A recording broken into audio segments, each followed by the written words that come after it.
There is something quietly terrifying about the past. Not the wars or the empires, but the slow, creeping dread that came with disease.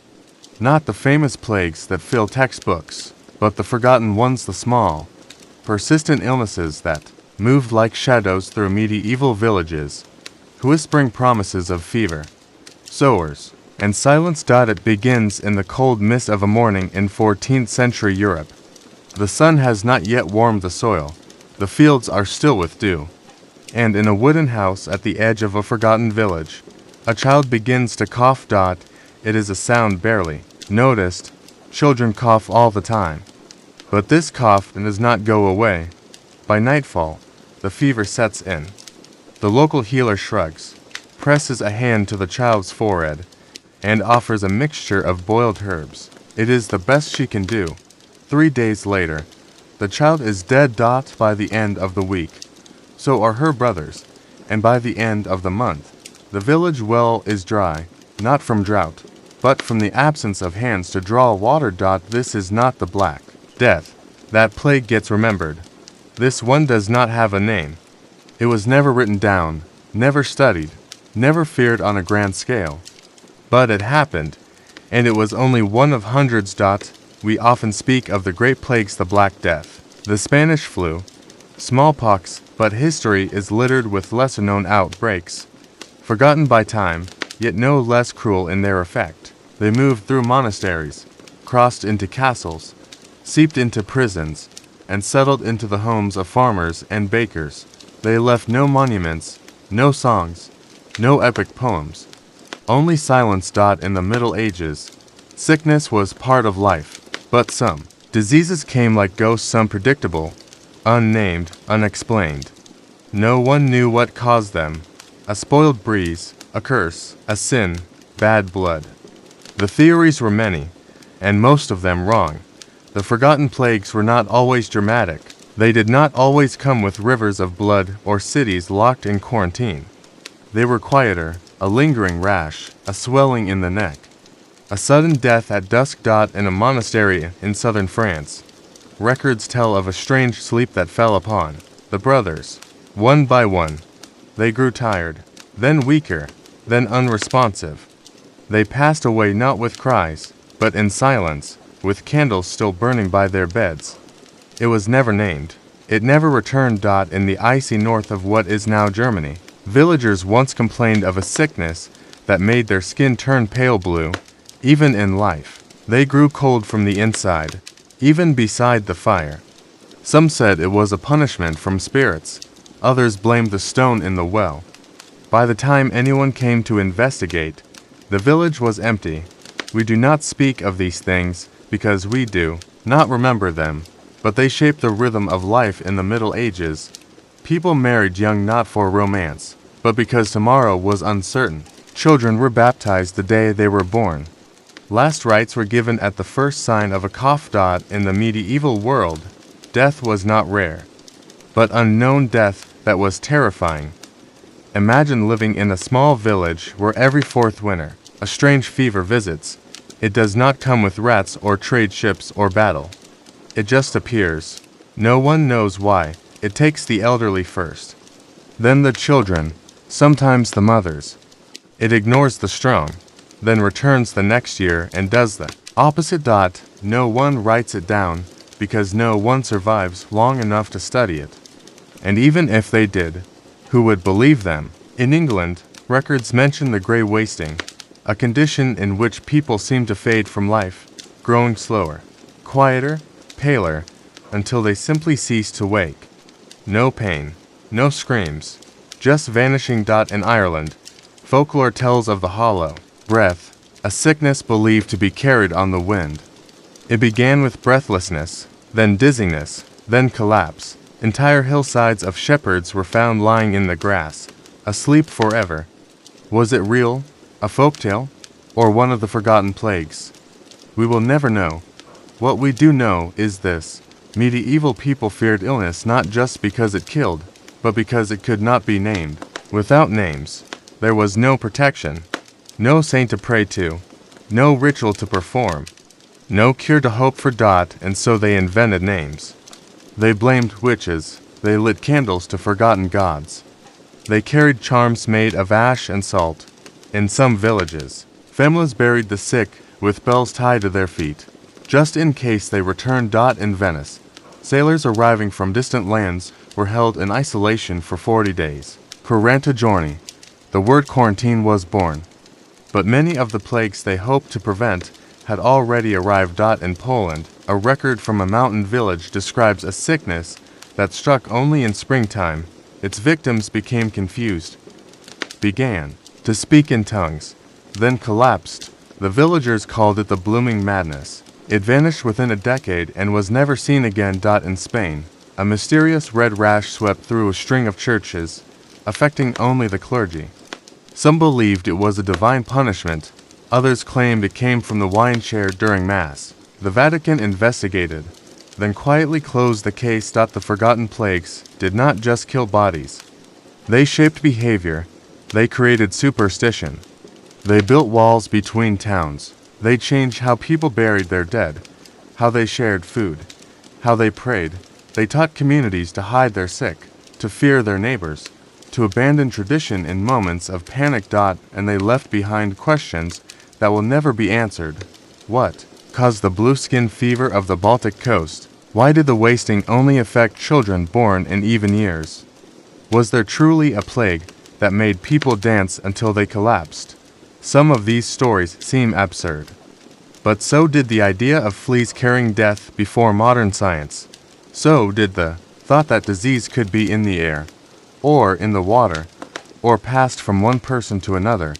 For those who lived in the Middle Ages, knowledge was not protection. Sometimes it was a curse. To know too much was to be accused of dark magic. To question too loudly was to draw suspicion. So they suffered in silence. They recorded what they could, then left the rest to myth. And now, centuries later, we sit in comfort and wonder what it must have been like to wake in a world without answers, to fear the air you breathe, to bury your child and not know why. That is the world we will walk through in this story. A world of forgotten plagues, of illnesses without names, of people who suffered and disappeared, their stories never told. But tonight, we will remember them. Slowly, calmly, without fear, we will walk together into the shadows of the Middle Ages, where history whispers and silence speaks. And in that silence, we will listen. We will begin to understand not just how they died, but how they lived, their fears, their rituals, their strange, beautiful ways of coping with the unknown. This is not just the story of death. It is the story of survival. And survival always begins in silence. Whispers through the walls. Fear is a kind of silence that follows disease. Not the sudden hush of fear or the stillness of a body gone cold, but a longer silence, the kind that settles over an entire town, like fog refusing to lift. It's a silence that buries names, blurs faces, and erases stories. It is in this silence that the forgotten plagues lived. Not all illness in the Middle Ages arrived like a storm. Some crept in through cracks in the walls, rode in unshared blankets, hid in jars of grain. The symptoms began small: a chill in the bones, a tingling in the fingertips, a nose that would not stop bleeding. But soon, neighbors stopped speaking. Doors stayed closed. Markets emptied. Bells rang not for weddings or church, but for burials. The town of Lodesham, once nestled deep in the English countryside, is remembered only in fragments. No maps show it. No great battles were fought there. But records from a nearby abbey mention a curious event. One winter, the entire population vanished. There was no sign of violence, no fire, no theft, just emptiness. A village erased. The monks wrote that a cold wind had howled through Lodesham for 7 days before the silence fell. They called it God's passing breath, but some now believe it was disease fast, quiet, and merciless. Stories like this are easy to dismiss as superstition, but even superstition has roots in something real. People invent explanations for what they cannot understand, and in the Middle Ages, there was more unknown than known. In the walled city of Siena, Italy, a physician wrote of a plague that caused people to hear voices before they fell ill. Gentle voices, they claimed, whispering in the early morning. They would stand at their windows and stare into the fog, listening. Within days, those same people were struck with confusion, then fever, then death. The physician was laughed at by his peers, but he noted the pattern in his journals: 64 patients, all reporting the same voices, and none survived. Perhaps it was the fever, perhaps it was fear, or perhaps something real drifted on the morning air, unseen and unheard by those who were not chosen. Far to the east, in the dense forests of Lithuania, a peculiar affliction was recorded in the chronicles of a traveling merchant. He spoke of entire families who woke with eyes swollen shut and skin blistered as if burned by the sun. The villagers called it the Red Morning. No one knew why it came, but they believed it only visited homes that did not leave bread on their window sills overnight.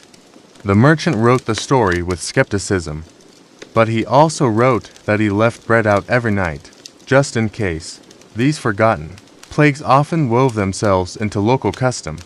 Rituals born from desperation became tradition. In a town along the Rhine River, a yearly festival was held in which people would walk backward through the streets at dawn. It was said to confuse the plague spirits that once swept through the village generations earlier. The reason for the ritual was lost, but the motion remained, step by step, backward into memory. In Norway, coastal fishermen spoke of the salt sickness, a plague that made their skin turn translucent and left them gasping like fish out of water. They said it came from spoiled barrels of cod left too long on the shore. Once, an entire crew returned from sea with eyes clouded white and lungs full of fluid. They were buried at the edge of the fjord, and their names were not spoken again.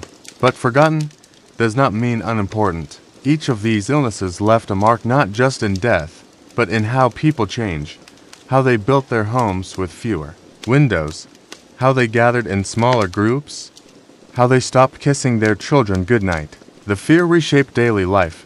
Imagine waking each morning not knowing if your family would still be healthy by nightfall. Imagine praying not just for salvation, but for ignorance, so that you would not know the signs when they began. In Paris, a doctor once wrote of a whispering fever that only struck those who had recently confessed their sins. He observed that the most pious patients died the fastest. Was it a coincidence, or perhaps a reflection of how confession often brought people into close, whispering proximity, breath mingling in closed rooms? But in the medieval mind, it was a divine paradox. Holiness inviting death. In some cases, entire professions vanished. In southern Hungary, candle makers once formed a thriving guild. But after an outbreak that was believed to originate from spoiled wax, the profession collapsed. People turned to oil lamps.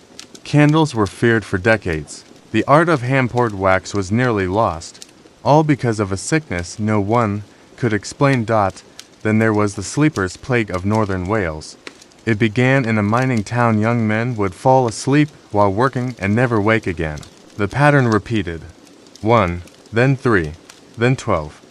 By the end of the year, 37 had died. The mine was sealed and never reopened. Even today, the hills above it are called the quiet slopes. There was no shortage of theories. Some blamed mist from the ground. Others spoke of ancient curses. A few even wondered about foul air from beneath the earth. Long before the concept of gases or toxins was understood, they were not far off, but none of these plagues made it into textbooks. No sweeping illustrations of skeletons dancing across Europe. No monumental losses to spark public memory. Just isolated towns, dim records, whispered fears. In the Middle Ages, death was local. What made these forgotten plagues so haunting was not just the suffering they caused, but the way they disappeared without explanation. No final outbreak, no cure, just silence. One year they came. The next, they did not. That kind of mystery leaves a stain. It lives in lullabies meant to ward off illness, in the architecture of homes, in the careful way food is stored or shoes are removed. People learn from fear, even when they forget the cause. They remember the rhythm. In modern times, scientists search for explanations. Some suspect that many of these forgotten plagues were early outbreaks of known diseases, forms of influenza, meningitis, or foodborne illness, but others may have been unique, now extinct strains of viruses or bacteria that burned bright and then vanished, taking their names and symptoms with them. Even with our tools and knowledge, we cannot explain them all, which leaves us with only the stories and the silence. What can be more chilling than knowing something once stalked the earth deadly, unstoppable and left no trace? No vaccine, no DNA, no fossil, only the echo of fear in the bones of tradition. And so, we listen to the way townspeople of Brittany buried their dead facing the sea, believing the illness had come from inland. To the custom in some Swiss villages of hanging fresh pine above every door after the first frost ascent to keep disease away, or perhaps a signal to the spirits that they were no longer welcome. To the lullabies sung to babies that included warnings not to follow strange lights at night or to play in shadowed fields after the second bell. Not medical advice, not science, but memory coded into ritual, disguised as folklore, surviving where written records failed. This is how humanity survives, not only by healing, but by adapting, by embedding warnings into bedtime songs, by tying fear into ribbons on trees, by changing the way we greet each other, how we build our homes, how we raise our children. The forgotten plagues taught the Middle Ages more than pain. They taught them resilience, adaptation, reverence for mystery, a kind of quiet wisdom we often forget in our age of answers. And now, as you listen in the calm of this night, you are not alone. You are joined by centuries of voices, whispering, through time, not in fear, but in memory, not to haunt, but to remind, that what is forgotten is not always gone, that every quiet tradition has a beginning, and that sometimes the greatest lessons are whispered, not shouted. Let us rest now in that whisper. Let us drift gently, knowing that even in silence, the past speaks, and we are listening. You would not know it from the stone walls, but even castles were afraid. Behind their iron gates and high towers, the powerful were no more immune to illness than the farmers in the valley below. And when sickness came, it did not knock. It slipped in quietly on the hands of a servant, in the folds of a traveler's cloak, in the breath of a child returned from the village. There was a time when fear of disease shaped not only how people lived but how they ruled. In the early 1300s, the court of a minor noble in one that is now Austria was struck by a plague that no one could name. It began with the animals. The dogs barked into the corners of empty rooms. The horses kicked at nothing. Then the servants started falling ill. Not all at once, just one or two. Then a pause. Then another. The nobleman ordered the sick quarantined. In the cellar, he ordered all fires extinguished. Then, when the death reached his own son, he fled. He locked the castle doors behind him. For years afterward, travelers passed the castle with unease. No one returned. The place was eventually overgrown, its name lost to history, but a single line remains in a local priest's journal. The stone walls could not hold it. The sickness came from within. Plagues, especially forgotten ones, did not always make a grand entrance. They did not demand ceremony. Sometimes they arrived as a faint smell in the hallways, sometimes a stillness in the animals, and sometimes, simply, as the silence after a servant failed to return with the morning bread. In the Middle Ages, every door was a boundary not just between rooms, but between life and death. There was a fear of what might come through. In some regions of Eastern Europe, people placed bowls of water on either side of the threshold to confuse diseased spirits. Others painted door frames with ash or sacred oil. These were not just superstitions. They were acts of control, small rituals in a world that gave few answers. In one recorded case from Bohemia, a series of wealthy homes began experiencing sudden, unexplained deaths. No symptoms, no warning, just people who went to bed and did not wake. A physician, desperate to understand, stayed overnight in one of the homes. He, too, did not rise. The homes were sealed and left to decay. Years later, when a merchant tried to renovate one of the buildings, he reported finding dozens of birds dead beneath the roof tiles. No one could explain it, but locals called it the sleeping curse. There are places on old maps where ink has faded, towns crossed out, notes scribbled hastily in Latin terra pestis, land of pestilence. These were not always the sites of major plagues. Sometimes, all it took was one strange illness, one winter where too many died too quickly for a place to be abandoned forever. In a quiet valley in northern Italy, a village vanished in the space of 3 weeks. No records of violence. No siege. Just absence. Years later, a traveler passing through found every door open, every table still set, candles long melted, dishes covered in dust. It was as if the people had stepped out for a moment and never returned. He wrote that the air smelled of herbs and wet stone, that the silence was thick, unnatural. He did not stay the night. We forget that fear, once planted, does not die easily. Long after a plague ended, its shadow lingered. Children were told not to play in certain fields. Women avoided washing clothes in specific wells. Songs were banned, bread recipes changed, bells melted down and recast under new names. This is the way plagues become myth. In a fishing village along the western coast of Scotland, the people believed in the 7-day curse. A tale said that every 13 years, on the first full moon of spring, a sickness would strike only the elderly, only those born on a Tuesday. The first sign was a ringing in the ears, then confusion, then death. No record proves it ever happened. But every 13 years, the village still falls quiet for 1 week. Just in case. In another case, the records of a midwife in Normandy describe a strange condition affecting newborns. Babies would be born healthy, but after the first snowfall, some began to develop a strange shivering. Not cold, something deeper. The mothers would swaddle them in iron charms, whispering old prayers. Most survived, some did not. The midwife blamed the wind. In these times, illness was not only physical, it was spiritual, emotional, and deeply personal. The boundaries between the body and the soul were thin. A plague could be seen as punishment, as possession, as imbalance. In monasteries, monks observed silence not just for prayer, but for health. Speaking too much was thought to release something from the throat, something that might infect the air. And so, the most devout were often the most quiet. Rooms were cleaned with vinegar. Garlic was worn like armor. Doors were kept locked not to keep people out, but to keep sickness from entering. But it came anyway. It came with the wood deliveries, with the letters, with the wind. And when it came, it changed everything. Architecture evolved.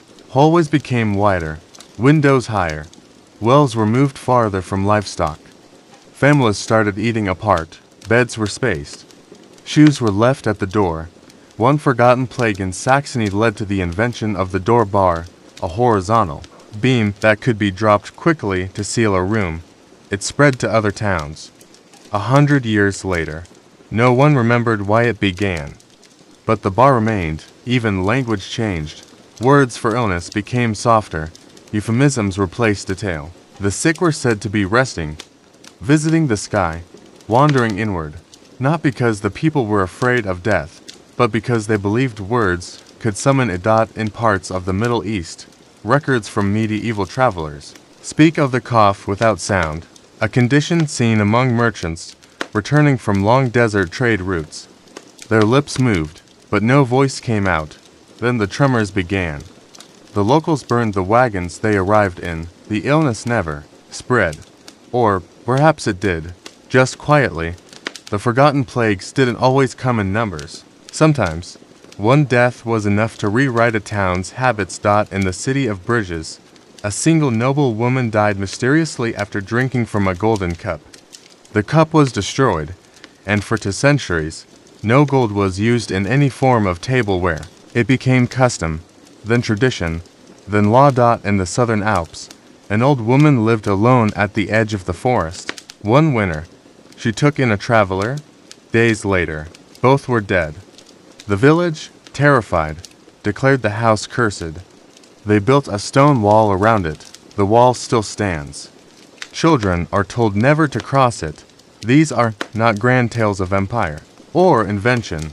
They are stories of how people tried to make sense of what they could not see. Of how they gave shape to fear, and how that fear shaped the world they left behind. Today, we walk freely through doorways. We do not hang charms above our beds. We do not leave bread on windowsills. But somewhere, deep in memory, those habits linger. Every time we knock instead of enter. Every time we close a door softly behind us. Every time we feel unease without reason. There is a lesson waiting. Not about death, but about attention. The medieval world was attuned to subtle changes, shifts in wind, in smell, in sound. They had to be. Their survival depended on noticing the strange early, on honoring the unknown, on respecting the unseen. We may laugh at their rituals, but they listened to their world in ways we have forgotten. And tonight, as we remember the plagues behind the door, we listen to. We listen not for fear, but for understanding. Not for proof, but for presence, because in the silence, something always speaks, and we are here to hear it. Some plagues were feared for how they spread, others for how they ended. But the rarest and, perhaps most unsettling, were those that came with the light. We are taught to think of sickness, something that thrives in darkness, in damp cellars, in crowded streets, in the unwashed corners of the world. But in the forgotten plagues of the Middle Ages, there were stories quiet, whispered, often dismissed, of diseases that revealed themselves not in shadow, but in sunlight. It began in small places.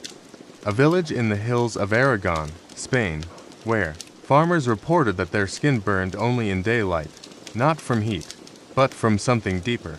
They would rise in the morning fine, but by afternoon, red welts bloomed across their arms and faces. The townspeople called it God's warning. For 3 summers it returned, then vanished. No cure was found, no cause identified, only one pattern remained. It never struck those who worked by moonlight. In England, on the edge of the moors, records mention the gleaming plague. Its victims described seeing a bright shimmer in the corner of their eyes before symptoms began. The sick would grow disoriented, their vision fading into halos of white. Then came the headaches, the nosebleeds, the silence. Priests said it was the soul trying to leave the body. Physicians believed it was a sickness of the blood. The truth was never discovered, but the town where it occurred now hosts a chapel, with no windows, only candles, only shadow. Light was not always safety. In a monastery in the Tuscan countryside, a strange affliction took hold among the novices. Each morning, they rose to chant as dawn broke through the stone arches. But after weeks of doing so, many began to suffer hallucinations, visions of fire, voices from the air, the feeling of being watched. The abbot ordered all prayers to be conducted before sunrise. He wrote in his journal, "The light deceives. U.S. The monastery still stands, its morning prayers held in darkness." We often forget how little was understood about the natural world. The sun brought warmth, growth, life, but it also brought decay. Food spoiled faster, bodies decomposed, certain plants withered, and when sickness followed the light, people grew suspicious not of shadows, but of clarity itself. In parts of Germany, it became common to cover mirrors during outbreaks, not just to protect the soul, as folklore claimed, but to avoid reflecting sickness.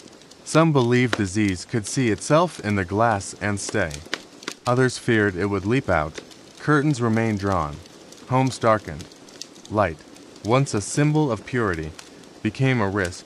One account from a noble household near Vienna tells of a daughter who fell ill only on cloudless days. Her fever rose with the brightness of the sky. On overcast mornings, she laughed and sang. But when the sun returned, so did the delirium.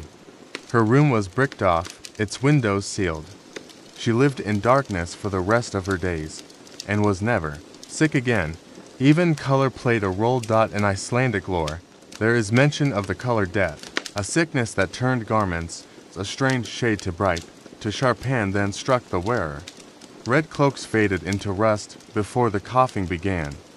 Blue hoods took on a green hue before fevers rose. To this day, some remote villages avoid dyes of certain shades. They say color remembers what the mind forgets. These stories may sound distant, fantastical, but each of them grew from something real. An observation, a loss, a moment of inexplicable change. The forgotten plagues were not just about disease, they were about perception. The ways people tried to understand what their senses could not explain. Why did some fall ill in bright rooms, but not dark ones? Why did the dead seem to glow in the hours before sunrise? Why did candles flicker violently in the presence of the sick? They had no microscopes, no charts, only memory and instinct. But instinct is powerful. And so, they acted. They shifted mealtimes to dusk. They wore darker clothing. They built homes with fewer south-facing windows. They sang songs not at midday, but in the blue hour before night. These were not quirks of culture. These were habits born of survival. In Syria, a traveler once recorded a custom in which the sick were not buried during daylight hours. It was said the disease would escape into the air if touched by sun. Graves were dug at night, lanterns burned. Lo, the air held still. In a port city, the Black Sea, a merchant ship was burned in its entirety after dockworkers reported seeing a strange sheen on its deck at sunrise. No one boarded. No one touched the wood. The ship burned for 2 days, and the sickness did not spread. Superstition or foresight? We will never know. But light, like everything in the Middle Ages, had more than one meaning. It was revelation. Yes, but it was also exposure. To light something was to make it vulnerable. To open a room to sunshine was to invite in all that could not be seen. And so, people feared it. Not always, not everywhere, but enough that we find the traces in architecture, in poetry, in prayer. The idea that some plagues came with the light runs counter to our instincts, but instincts are shaped by culture, and in a world where nothing was understood, anything could be feared.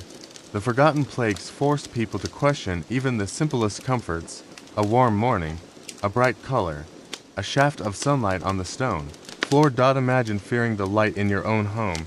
Imagine pulling the shutters closed not for sleep, but for safety. Imagine learning to walk the halls only after dusk. That was reality for some. A kind of inverse life, where night was safer than day, where darkness offered a kind of invisible armor. And yet, people adapted. Children learned to play in shadows. Meals were shared by candlelight. Weddings held at twilight. Life did not stop it. Shifted, bent around the fear, made a new shape. We speak often of resilience as a strength. But resilience is also quiet.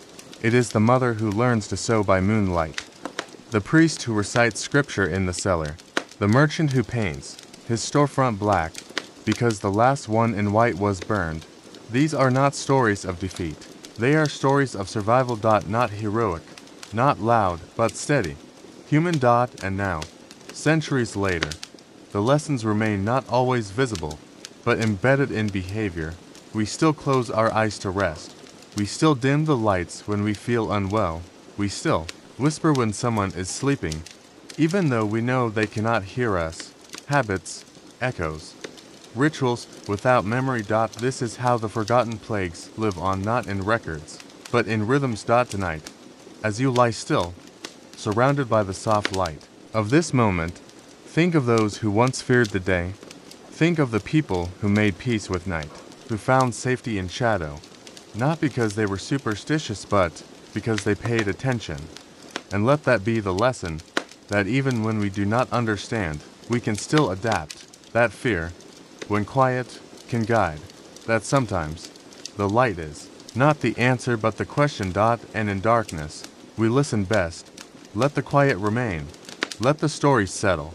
And let us rest in the deep comfort of knowing we are not the first to wonder, and we will not be the last. Echoes beneath the earth, beneath the ground. Stories sleep. In forgotten cemeteries, in sealed crypts beneath crumbling churches, in fields where no stones mark the resting place. There, Beneath layers of soil and silence lie the last traces of the forgotten plagues. Not the grand tombs of kings, not the mass graves of famous pandemics, but quiet holes in the earth dug hurriedly, filled at night, covered without prayer. If you were to walk across a meadow in France, a forest in Poland, or a wind-swept hill in Wales, you might be stepping over the remains of a story that no longer has a name, the final resting place of someone whose illness came and went without fanfare, without explanation. In a village buried by time in the foothills of the Pyrenees, archaeologists once uncovered a cluster of graves unlike any they had seen. The bodies had been placed face down, hands wrapped tightly in cloth. No valuables, no tools, just one bundle of dried lavender at the center. The villagers who lived nearby had no memory of the sight, but among the oldest residents, a story survived, one about the fever that made people forget their own names. We will never know what took those lives. But the lavender tells us something. Even in fear, people still chose to comfort the dead. Plague has always left its mark in strange ways, not just in scars on the skin or patterns in the bones, but in how people responded, what they buried with the sick, what they built over their graves, what they refused to say aloud. In a coastal monastery in Ireland, an entire floor was sealed with stone. Beneath it, old blueprints show a series of narrow cells once used to house the ill. When the sickness ended, the monks closed the hallway forever. They planted herbs over the entrance. The door was never reopened. Not because of contagion, but out of reverence, or fear, or both. That mixture of respect and terror defined the medieval response to the unknown. Sometimes, the sick were treated with tenderness, warm broths, gentle songs, soft prayers, and sometimes they were locked away, abandoned, buried in silence. There was no pattern, just survival. In the Swiss Alps, shepherds once told tales of a soft plague. No rash, no fever, just tiredness. The afflicted would lie down in the grass and never rise again. No struggle, no sound, just a kind of surrender. The herders would place stones around the bodies and leave them undisturbed. Over time, the rocks formed circles, and stories grew around them. Portals, fairy rings, sacred places. In truth, they were graves. We often imagine the Middle Ages as harsh and unfeeling, but the truth is quieter. People lived close to death, but also close to one another. When plague struck, they grieved not just for individuals, but for the rhythm of their lives, the things that could no longer be shared. A baker might stop kneading dough, not out of illness, but because her customers were gone. A teacher might close his book because there were no students left to hear it. A bell might remain silent not from rust, but because no hands were left to ring it. And yet, life continued. After the plagues passed, whichever ones they were, however they came, people returned. They swept floors, opened windows, cleaned wells. They planted again, sang again, married again. Not because they had forgotten, but because they remembered how to begin. The forgotten plagues are not gone because they failed to matter. They are gone because no one was left to remember. But in small ways, they still speak. In an old superstition, in a prayer whispered out of habit, in the way we pause before entering a room that feels wrong. Memory is not always written. Sometimes, it lives in the body. In the way we flinch at a sudden cough. In the way we cover a pot when someone enters the kitchen. In the way we instinctively say bless you, even when we don't believe in blessings. Echoes. In the village of Nuremberg, legend tells of a child who cured a plague with a song. The melody, passed down through generations, is still sung to soothe fevers, though no one remembers its origin. It's just what mothers sing now. That's how memory survives. In eastern Turkey, entire towns used to close every seventh door to prevent the wandering sickness from entering. Today, some homes still have sealed rooms, not out of fear, just tradition. In parts of Scandinavia, children were once told to carry a smooth stone in their pockets through the winter. To keep the silence from finding you, the elders said, the stones remain, smooth with time. The silence remains, too. This silence is not emptiness. It is witness. It holds the stories we never wrote, the names we never said, the suffering we refused to pass along. And in that silence, there is respect for those who died nameless, for those who lived through mystery, for those who endured without understanding. They were not less than us because they didn't know. They were not weaker because they lit candles instead of microscopes. They were not foolish for fearing shadows. They were human, and they listened to the world, to their bodies, to each other. They made maps out of memory. They made rituals out of grief. They made meaning out of silence. And so can we. As this journey ends, we look back not at horror, but at humility. We remember not the plagues themselves, but the people who moved through them, the quiet courage, the small adaptations, the tender rituals, because history is not just what survives. It is what we choose to carry. And tonight, we have carried the stories of the forgotten. We have walked through fields where no one sings. We have opened doors once closed by fear. We have listened, and in listening, we have honored the lives behind the silence. So now, let the silence return not as a warning, but as a comfort, a place to rest, a place where no plague can follow, a place where memory breathes gently, and the night carries only peace. Close your eyes. Let the past settle. You are safe now. Sleep.